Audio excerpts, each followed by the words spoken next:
नमस्कार, खबर दोपहर में आपका बहुत स्वागत है। मैं हूं आपके साथ विभा उपाध्याय और मैं हूं आपके साथ अलीम अतर। और बुलेटिन में सबसे पहले हम बात करेंगे कोरोना को लेकर कर्फ्यू जैसे हालात की। अगर बात हम कोरोना की करें तो कोरोना को लेकर हालात बद से बदतर होते जा रहे हैं, यानी कि हालात लगातार बिगड़ते जा रहे हैं। देश में नए नए मामले सामने आने लगे हैं और कोरोना पर क्या कुछ अपडेट है वो हम आपको बताने की कोशिश करते हैं। लगातार ये अपडेट हम बताने की कोशिश कर रहे हैं। देश भर में अब तक कोरोना के 111 मरीज पॉजिटिव पाए गए हैं। देश में कोरोना से 2 की मौत अब तक हो चुकी है, जबकि 13 लोग ठीक भी हुए हैं।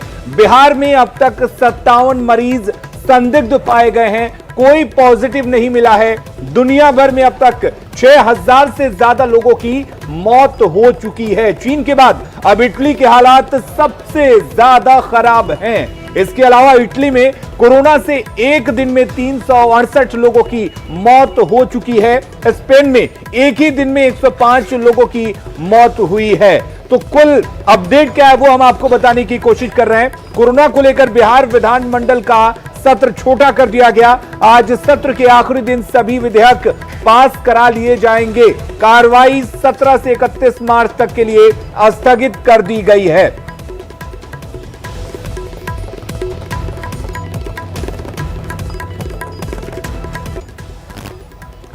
तो कोरोना वायरस से संक्रमित लोगों की संख्या दिन ब दिन बढ़ रही है। 11 नए मामले सामने आने के बाद ये कुल संख्या जो 111 तक पहुंच गई है। ऐसे में लगातार अपील भी की जा रही है कि आप सार्वजनिक स्थानों पर जाने से बचें, परहेज करें। और इस बीच इससे जुड़े व्यवसाय को लेकर और उससे मुनाफा कमाने को लेकर आपाधापी भी साफ नजर आ रही है। गुणवत्ताहीन सैनिटाइजर बेचे जा रहे हैं, लोगों को भ्रम की स्थिति में डाला जा रहा है। तो अपील भी हमारी यही कि आप ऐसे लोगों से, ऐसे प्रोडक्ट से भी बचकर रहें।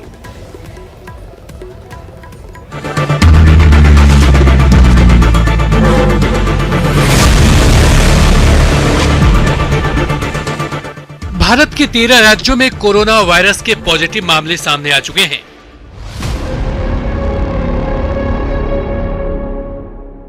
इनमें सबसे ज्यादा महाराष्ट्र में 33, केरल में 22, यूपी में 12, दिल्ली में 7, कर्नाटक में 6, तेलंगाना में 3, राजस्थान में 2, लद्दाख में 3, जम्मू कश्मीर में 2, तमिलनाडु में 1, आंध्र प्रदेश में 1, पंजाब में 1 और उत्तराखंड में 1 मामला सामने आया है।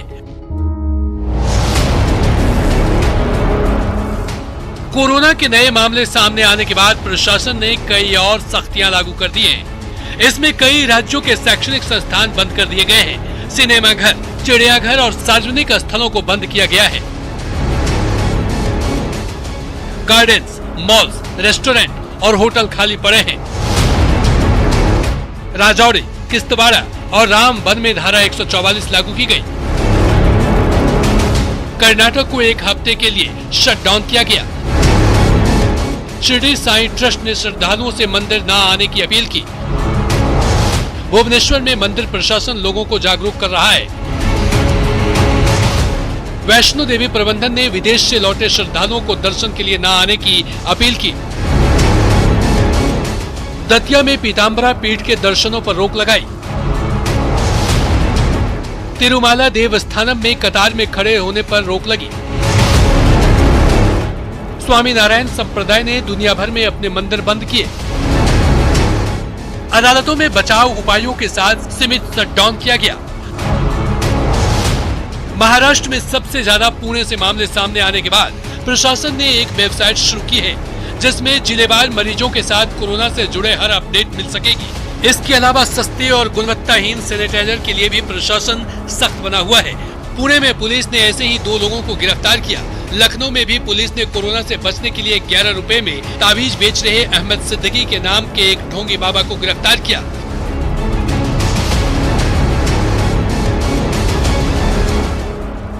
स्वास्थ्य मंत्रालय समेत कई स्वास्थ्य एजेंसियां कोरोना पर निगरानी कर रही है और इसके लिए हेल्पलाइन नंबर भी जारी है। तो जरूरत सिर्फ सावधानी बरतने की, साफ सफाई पर ध्यान देने के साथ अफवाहों, गलत जानकारी और सस्ते सैनिटाइजर से बचने की भी है।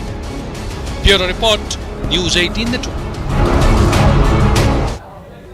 तो कोरोना से डरना नहीं है, इससे हराना है, इसे भगाना है और इसीलिए आपको सचेत और सावधान रहने की जरूरत है, जिस दिशा में सरकार की तरफ से भी महत्वपूर्ण कदम उठाए जा रहे हैं। बिल्कुल, और सरकार कदम उठा रही है, आपको भी कदम उठाना है, आपको एहतियात बरतना है, सावधानी बरतनी है। अगर हम बात करें तो जागरूकता की, तो हर तरह से जागरूकता फैलाने की कोशिश की जा रही है, हर स्तर पर जागरूकता फैलाई जा रही है। हालांकि सड़कें पूरी तरह से वीरान पड़ी हुई हैं, बाजार एक तरह से खाली दिख रहा है, लेकिन बावजूद इसके पटना में एक पहल देखी गई है। 5 दिव्यांग साथी कोरोना वायरस से लेकर लोगों को जागरूक करने के लिए सड़कों पर उतरे हैं, बाहर निकले हैं।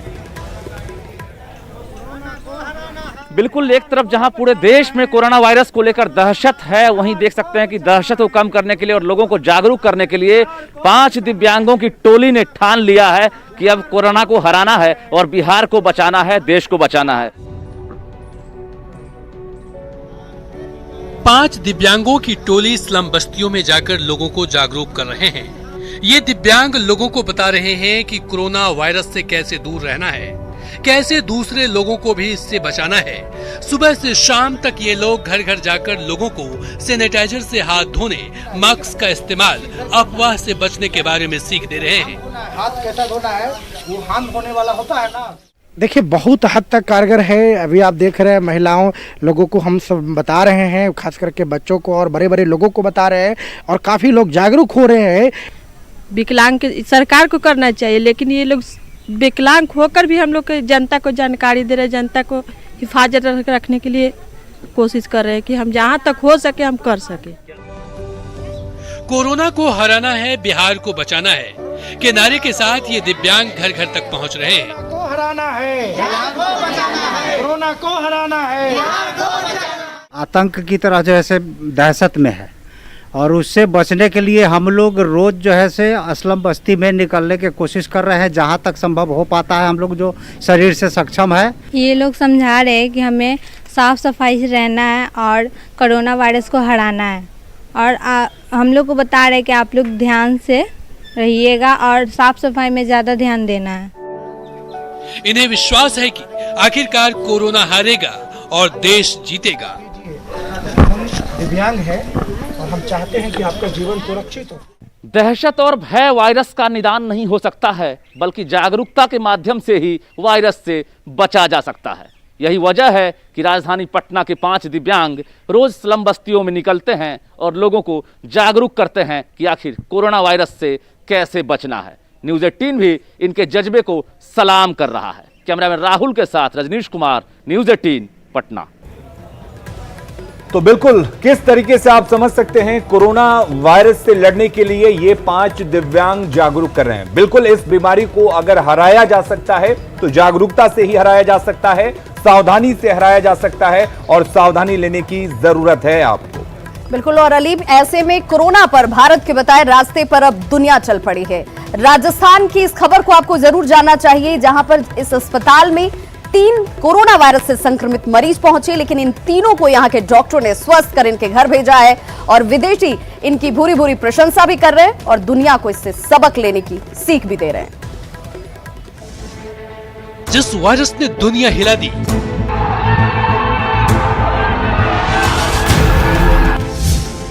मरुधरा ने उस वायरस की तोड़ निकाल ली है। ये बहुत ही अच्छी बात है कि हमने एक पेशेंट है जो महिला है, जो इटालियन महिला है, वो जो दंपति हैं वो नेगेटिव आ चुकी हैं। जिस वायरस से रोज सैकड़ों मर रहे हैं,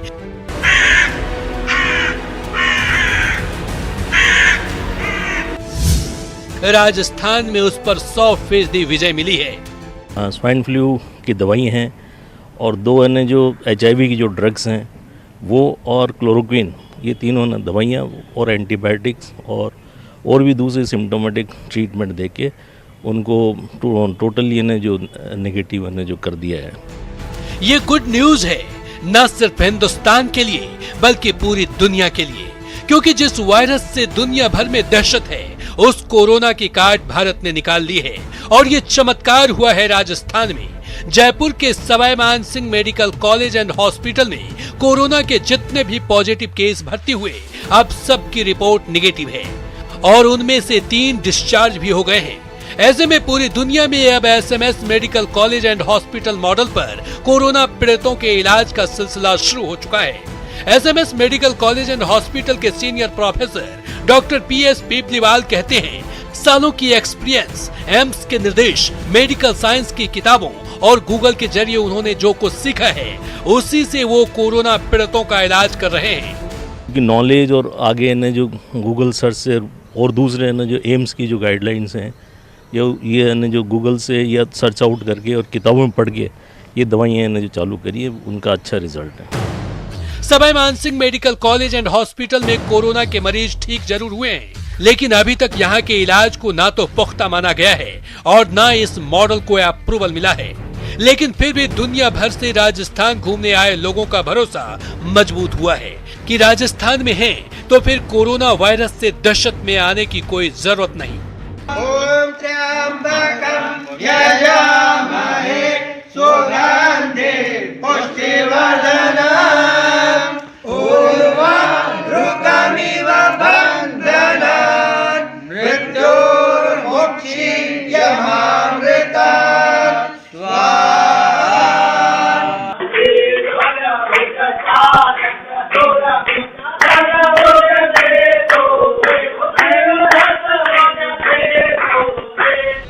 हिंदुस्तान की यही संस्कृति है, प्रकृति से प्रेम और ईश्वर पर भरोसा। इसी भरोसे की बदौलत हिंदुस्तान दुनिया की हर समस्या से निजात पाने की क्षमता रखता है और विजयी भव का मंत्र देता है। और यही वजह है कि विदेशी भी यहाँ की मिट्टी से विश्व शांति का फलसफा सीखते हैं। Praying for good health of our family and all the world that is cured from coronavirus, of course, and all other illness.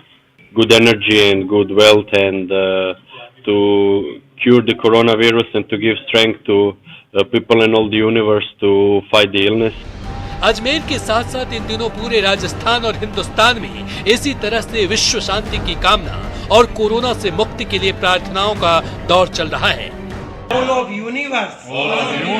Very big problem. Is a corona. Virus. You give me. All universe. Healthy life. My family. Healthy life. Successful life. I request for you. ये सच है कि corona आज की तारीख में दुनिया की सबसे बड़ी समस्या है और इस समस्या का पुख्ता समाधान किसी के पास नहीं है। लेकिन एक सच इससे भी बड़ा है कि आत्मविश्वास और भरोसे के जरिए हम कोरोना से जंग लड़ सकते हैं। और अगर आप भी कोरोना से जंग जीतना चाहते हैं तो साथ शपथ लीजिए ताकि कोरोना का वायरस आपके पास फटक न पाए। पहली शपथ, गंदगी नहीं फैलाएंगे, सफाई से रहेंगे। दूसरी शपथ, छूने से बचेंगे, साबुन से हाथ धोएंगे। तीसरी शपथ, हाथ नहीं मिलाएंगे, नमस्ते नमस्ते बोलेंगे। चौथी शपथ, कपड़ा या मास्क लगाएंगे, खुले में ना छिकेंगे, ना खांसेंगे। पांचवी शपथ, भीड़ भाड़ से बचेंगे, बीमार पड़ने पर अस्पताल जाएंगे। छठी शपथ, डॉक्टरों पर भरोसा रखेंगे, खुद को कमजोर ना समझेंगे। सातवीं शपथ, न डरेंगे, न डराएंगे, मजबूती से लड़ेंगे।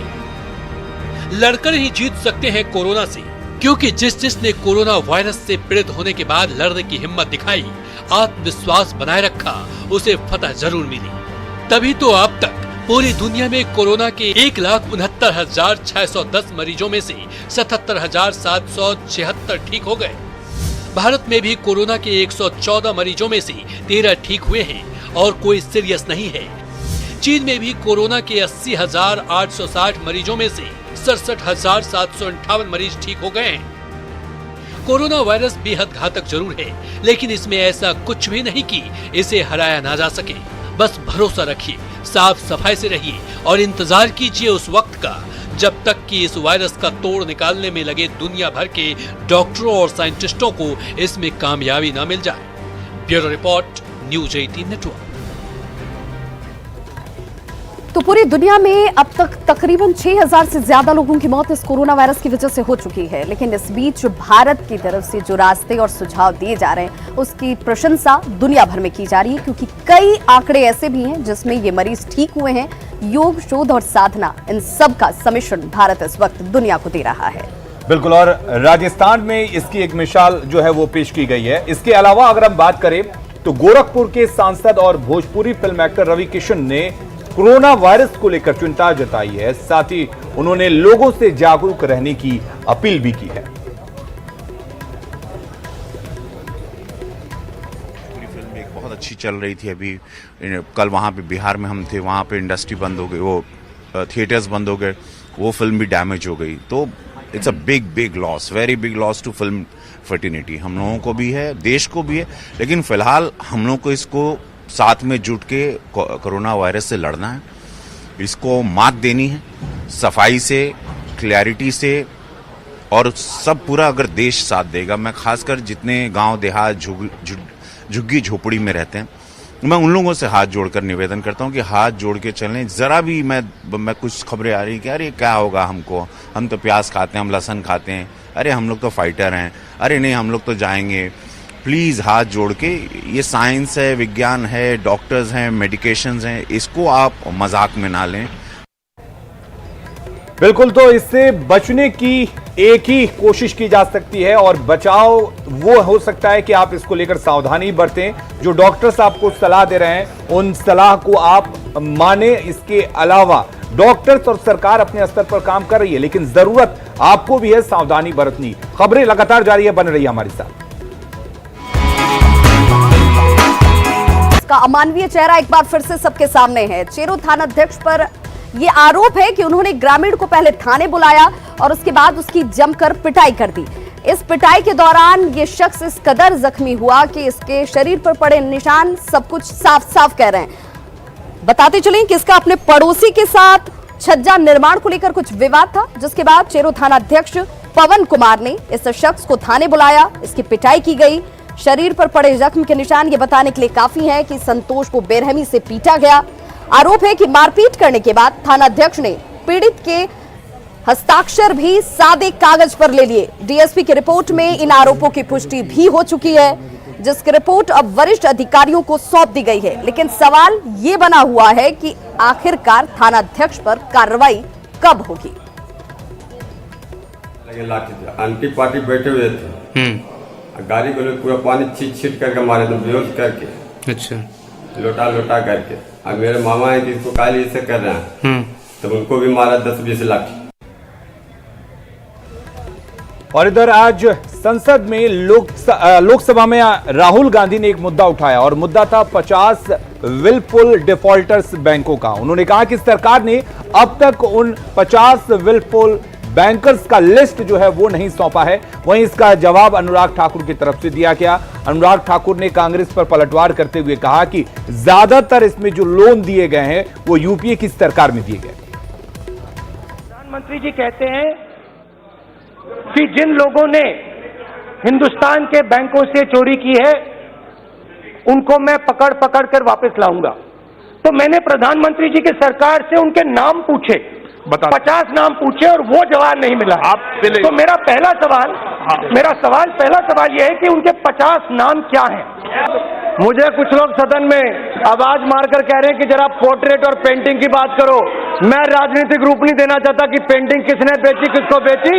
मैं वो भी कह सकता था किसके खाते में पैसा कहां पर गया।